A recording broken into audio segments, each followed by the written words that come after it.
Live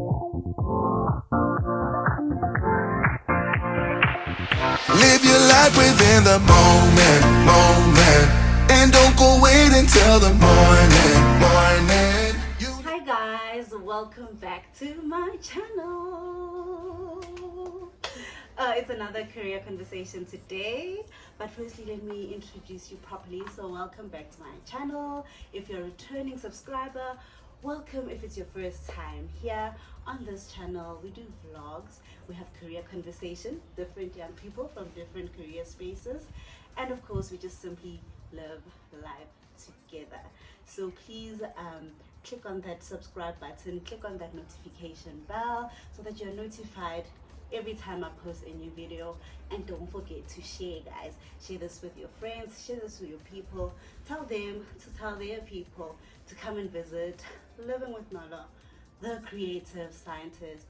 And of course, my name is Nolo, and as I've said, this is Living with Nolo, the creative scientist. And don't go wait until the morning. You never know. Hey guys, so this is future editing Nolo, and I had to come and explain before you actually watched the conversation. So as you've seen, you've just saw the introduction. I've just welcomed you onto the channel as we usually do, and that was amazing. And the setting was, as you will see, is quite different from what we will have in the next clips. And that is because we had started recording after the introduction. We continued to have our conversation. It was such an amazing conversation, and I am so sad that actually we didn't get to capture that conversation, because while we were recording, I decided, you know what, Busisiwe, let me just check if all this is being recorded. And I went to check, and when I got there, the phone had overheated, meaning that it had stopped because we had placed it in the much sunnier, in a sunny spot. But I don't know why I didn't think that it was gonna overheat, but anyways, and then we were sitting in the shade. So we had to rearrange the entire setup so that the phone or the recording equipment was in the shade and we were in the much more sunnier spot. So yeah, that's how we ended up changing our seating. So please don't be distracted by that. And also the big elephant in the room, while we were recording, I didn't actually realize that the lemon tree branch or leaf, however, whatever you want to call it, but it was humongous and it was covering my face for most of the conversation, which is sad, but still you could hear everything, and there was nothing I can do about it in post. It was there, guys, and I hope it doesn't distract you from the conversation itself, because as I've been saying, this was a really, really, really good conversation. I really enjoyed this conversation, and I felt like we got such informative information yeah, from it, regarding law and just general the journey, that led Busisiwe to where she is today, and how she will continue to grow that journey, and it was such an amazing conversation. And while we were still continuing with the conversation, after all that debacle, I decided, to continuously check if we are still recording, because obviously we had an issue in the beginning. And then when I checked again, halfway through the conversation, it had stopped recording again. So we had to retake. We had to keep on retaking and retaking, record, retake, stop, check, and then find out it's not recording, and then retake. I don't know what was going on with my phone. Another reason number 157,000 why I need a camera. So subscribe, guys, so that the channel can actually get to buy me proper equipment, and we can have, we can all enjoy the process of putting these videos out there.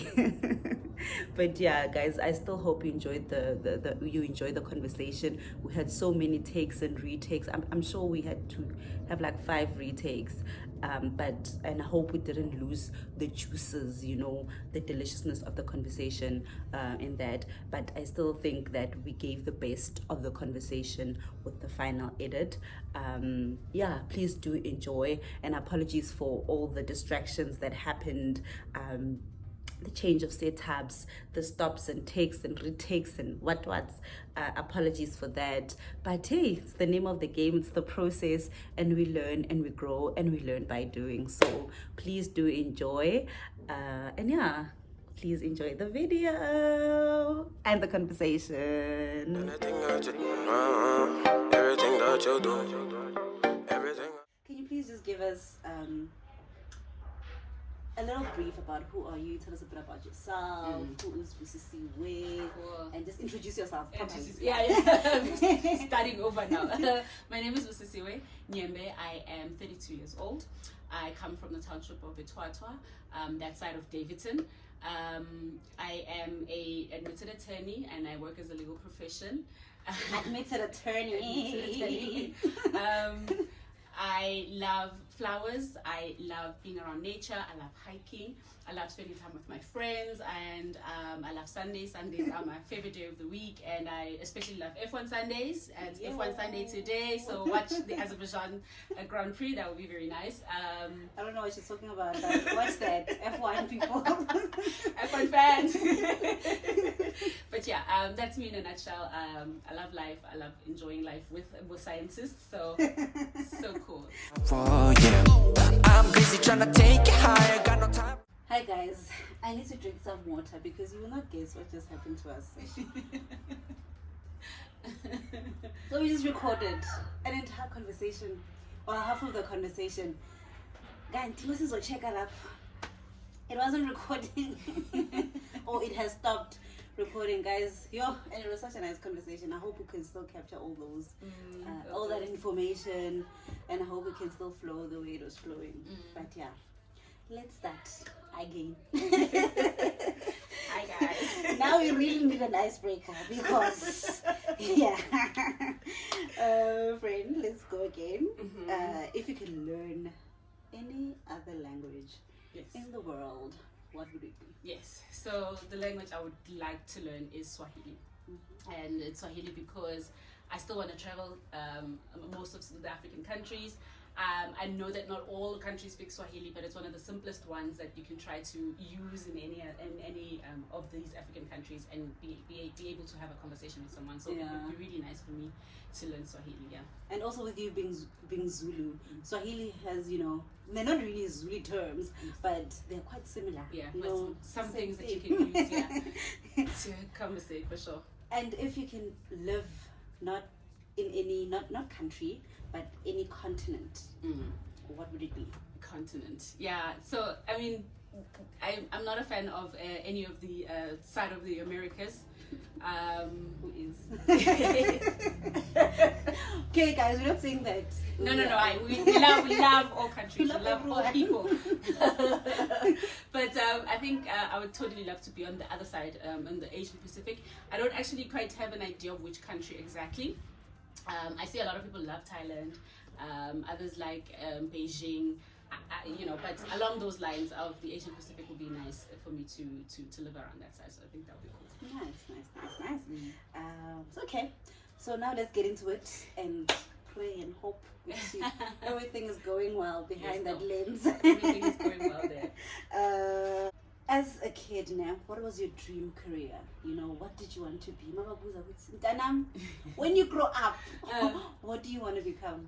What do I want to become? That was a hard question to really try to think about, because I don't really have a childhood memory where I had said I wanted to be something.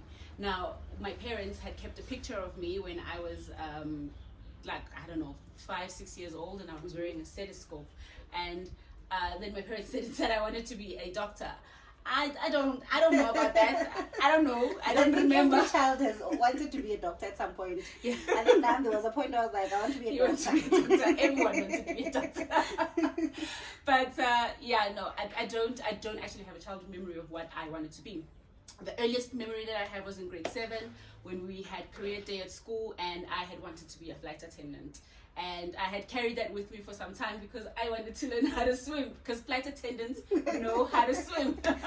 And there are so many careers where people actually do actual swimming, like they swim for a career. They are swimmers, you know.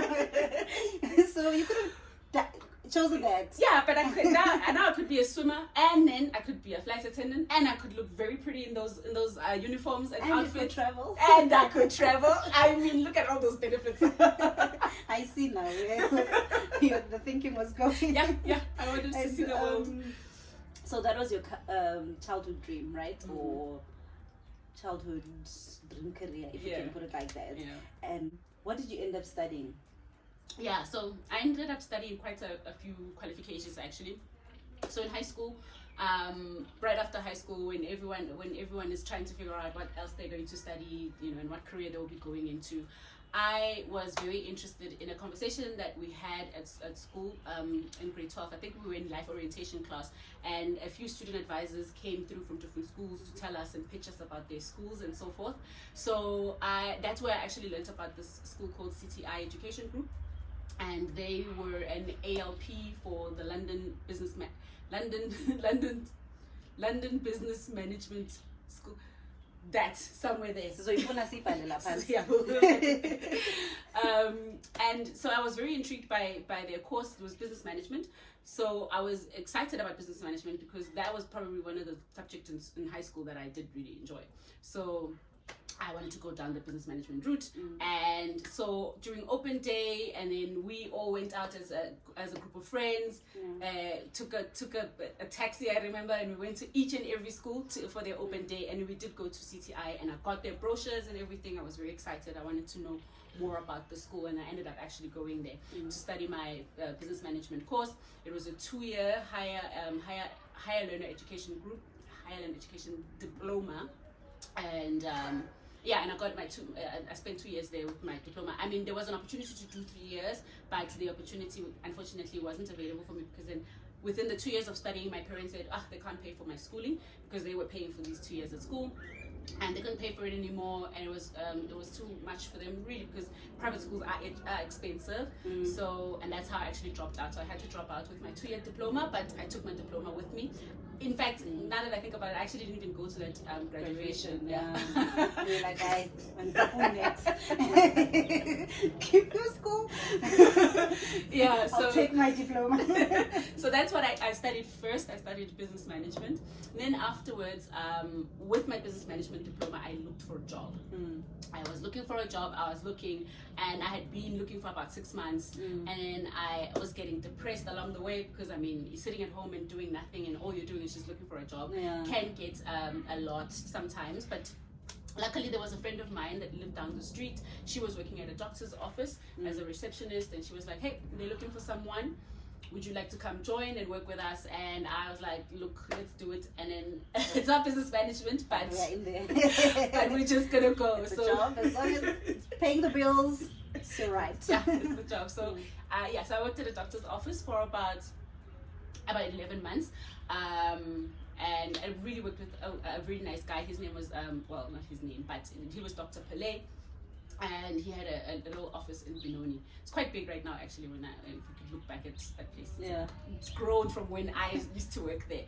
But so I studied there. I worked there. Yeah. And then one of these days, on a random day, whenever you have newspapers or newspaper guys coming through to give us newspapers, Benoni Times, because we were in the Benoni region. So Benoni Times, I opened it, and I promise you, boom, it was a bursary. Yeah. A bursary for anyone who wanted to continue their studies. It was being provided by the city of Ekurhuleni, and I was meeting the requirements. I was like, this is me, I'm going to go back to school. So the option was, they were funding someone who was going to do business management. They were also funding someone who was doing BCom law. Now, business management had to be done here in South Africa though. So my qualification was all the way in the UK. Yeah. So I needed to convert it here, so that I get accredited here in South Africa and continue it here in South Africa. But I went to every institution that I could think of. I went to SAQA, I went to the business, and to basic education.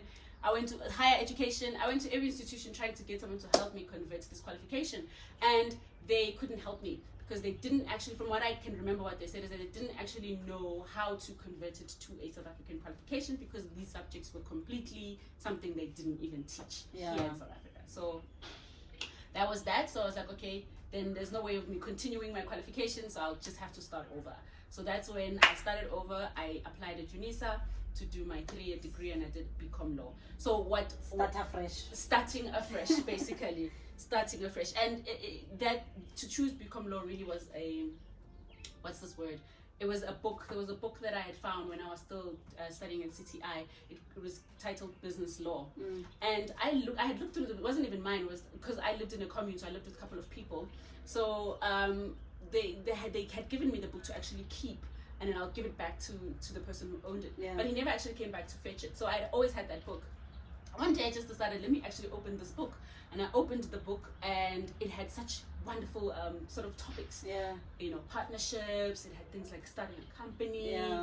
All of these sort of concepts that I would think you find in business management, but it was actually in a law book. So I was like, what would this be if I were to infuse business management with law? And that is how I actually did my BCom Law at UNISA. So I had then graduated. September 2016, graduated cum laude. So Pass. Girls with distinctions. Friends who graduate cum laude. Yes. These are. Yes, thank you.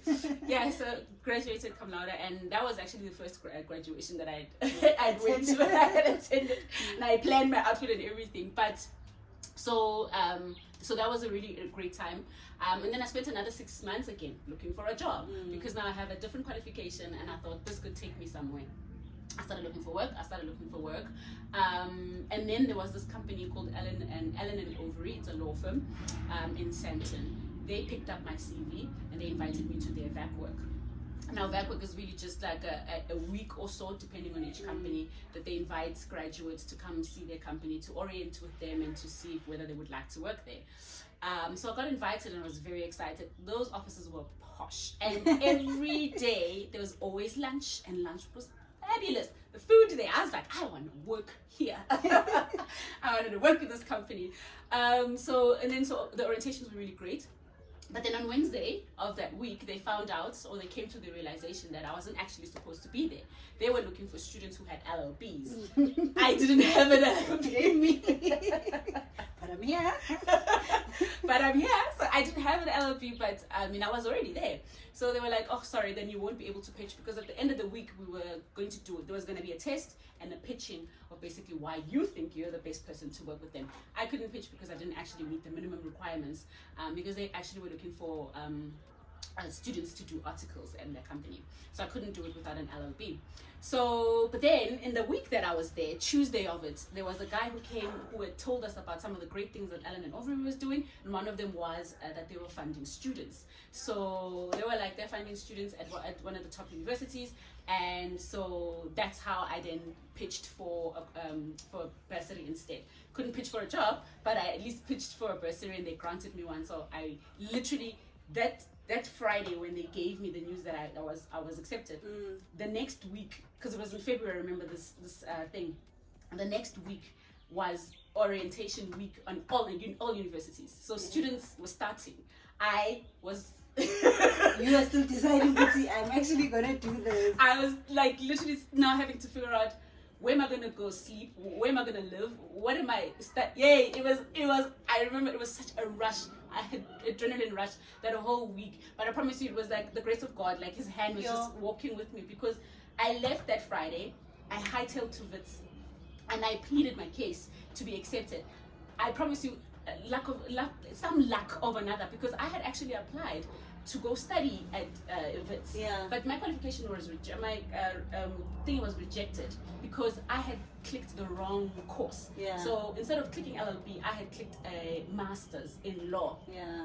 And I paid my application and I paid everything. So I actually they received an application from me. But it was just it wasn't the correct one. It wasn't the correct one. So when I actually went to Wits, I was telling them a story about how, oh my gosh, this is what happened, guys. Can you please? And I tell you, they moved things for me. Like someone had went into the system and they changed the qualification and they did it to an LLB. And they're like, cool, you're right here, but now you need to go to the course coordinator and you have to see if they have an opportunity for you. I go to the course coordinator. She looks at me. Your case I had to plead my case every step of the way. I had to plead my case.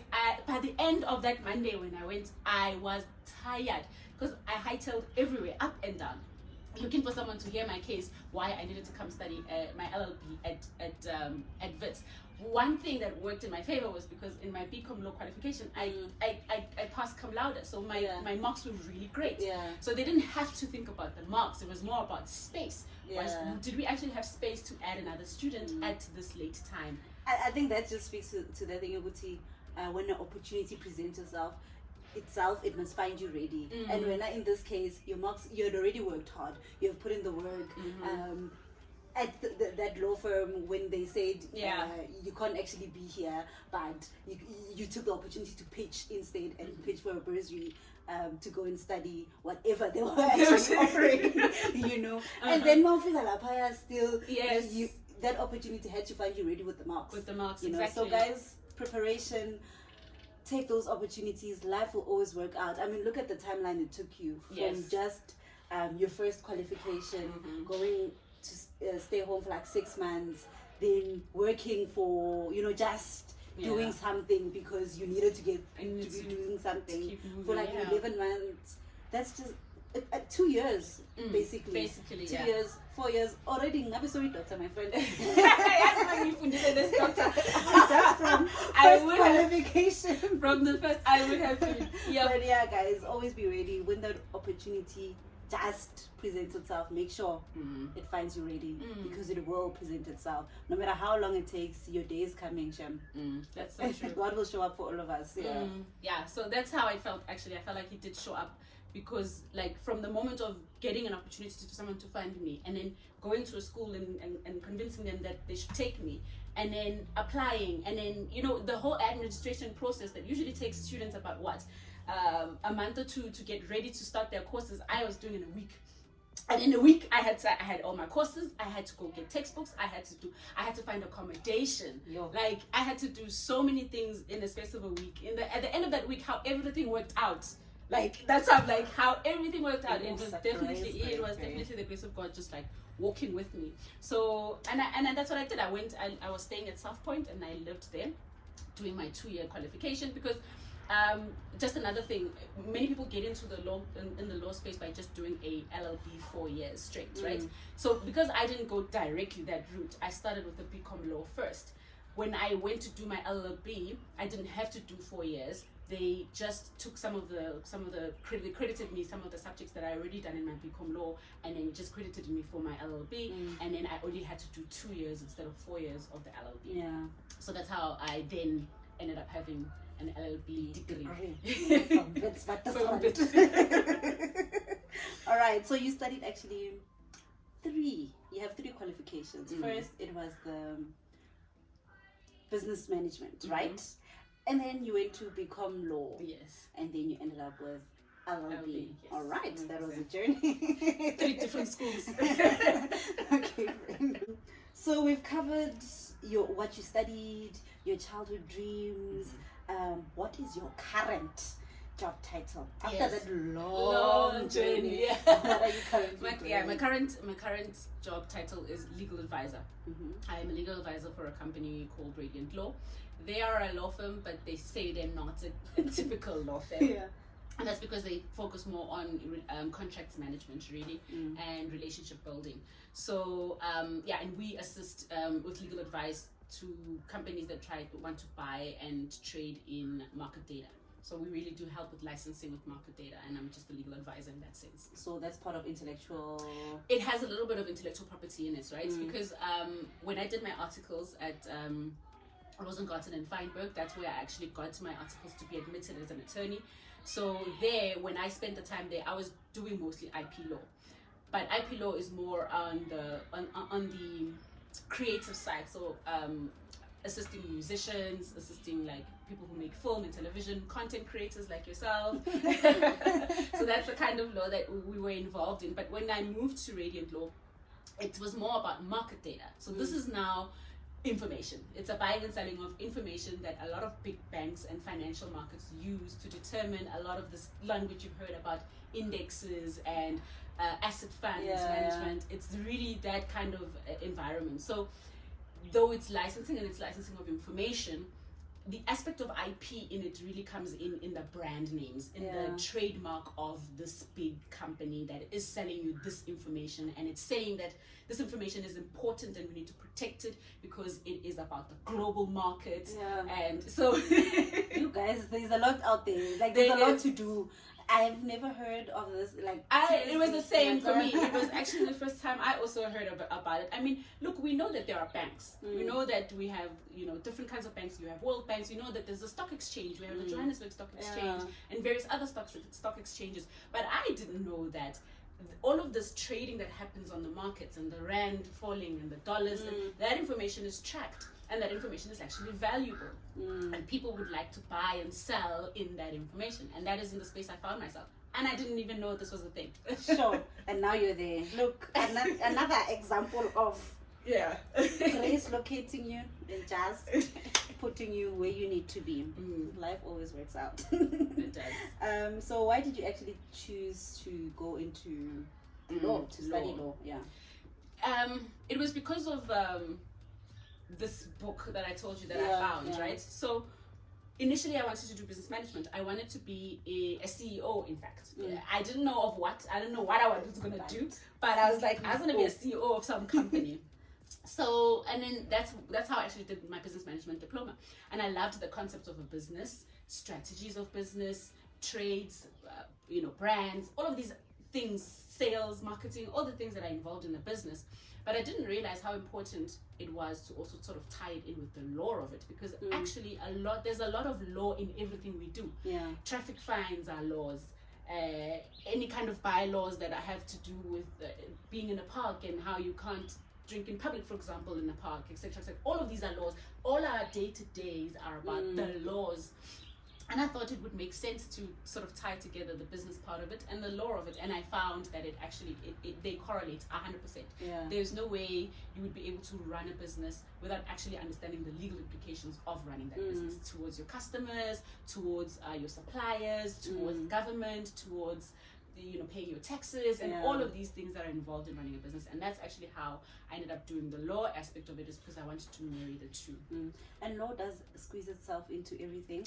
I also have to deal with a lot of law in what I do. So I deal with environmental laws most of the time, and other laws, but mostly so it marries each other. Even yourself as a content creator, you'll know that you will have that jingle when you're introducing your channel, and that song, for example, has a lot of implications because someone made it and someone owns it, and there's so you would need to pay for it, you would need to credit the person, and if you don't, then you are infringing on that person's intellectual property, and then you would have so there's laws in everything.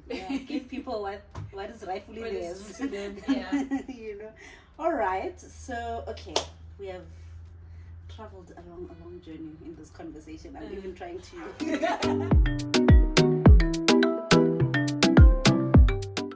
Can you please just take us through? I know that you studied at the University of Witwatersrand, Wits. She has conquered the edge. Which South African universities also offer LLB?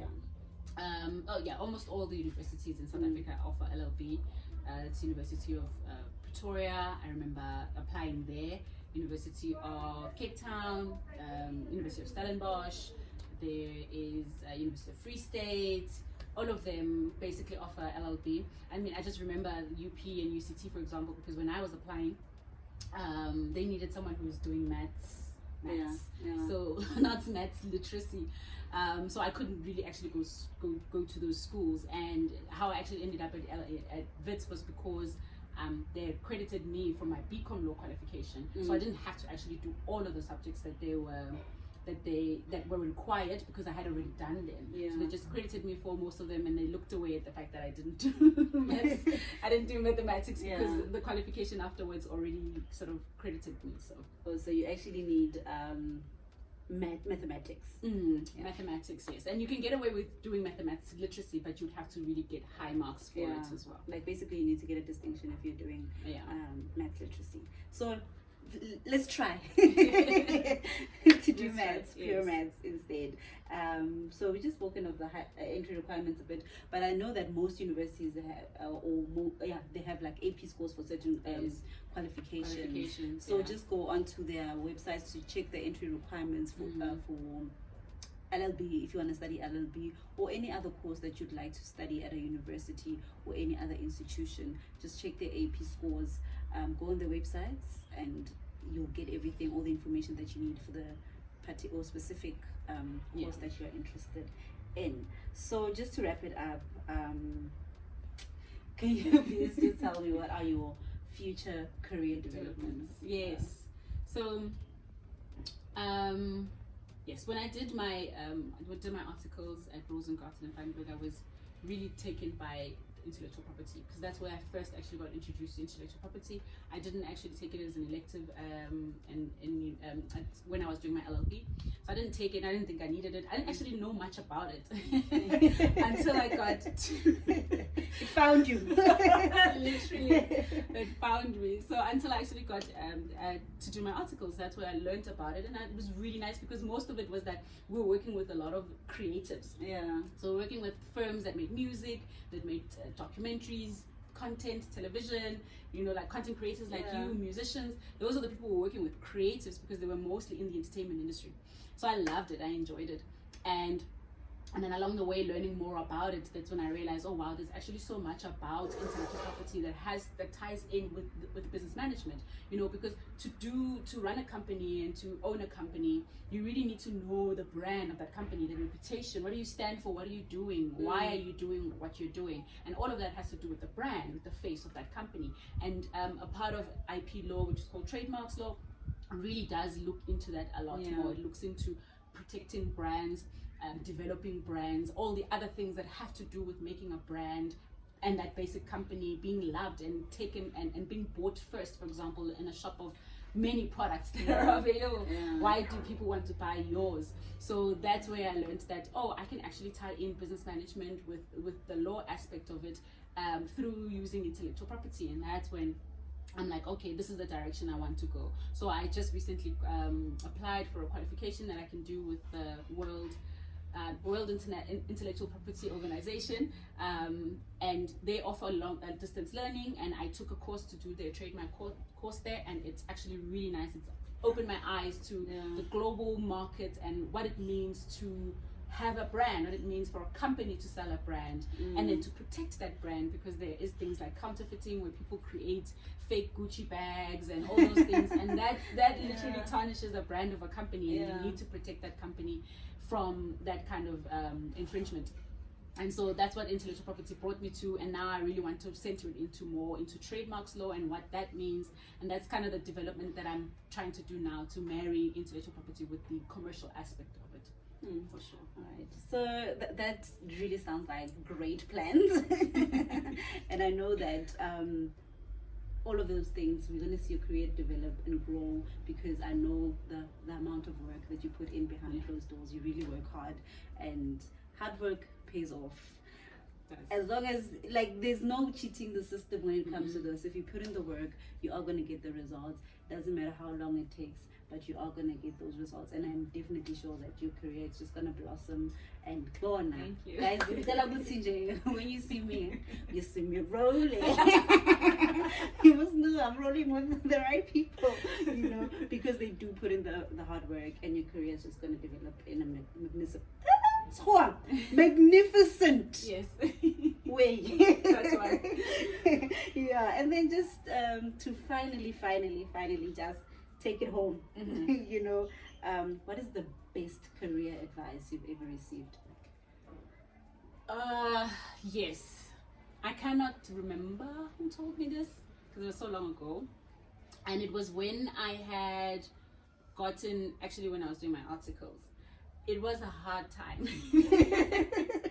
And I tell you, any person who's done their articles, maybe not all of them, but there will be a few people who tell you that they have like some suffer stories that they can tell you about being a CA. But yeah, and I was struggling, so I was really having a hard time. I wasn't, my boss and I weren't really gelling that well. And there's just so many things that weren't working well for me, and I was ready to give up. I was at that point where I was just like, you know what, you can just take it all. There's no point. Why am I doing all of this? And someone had said to me, do you it started off as a question, and she's like, well, do you remember when you learned how to ride a bike?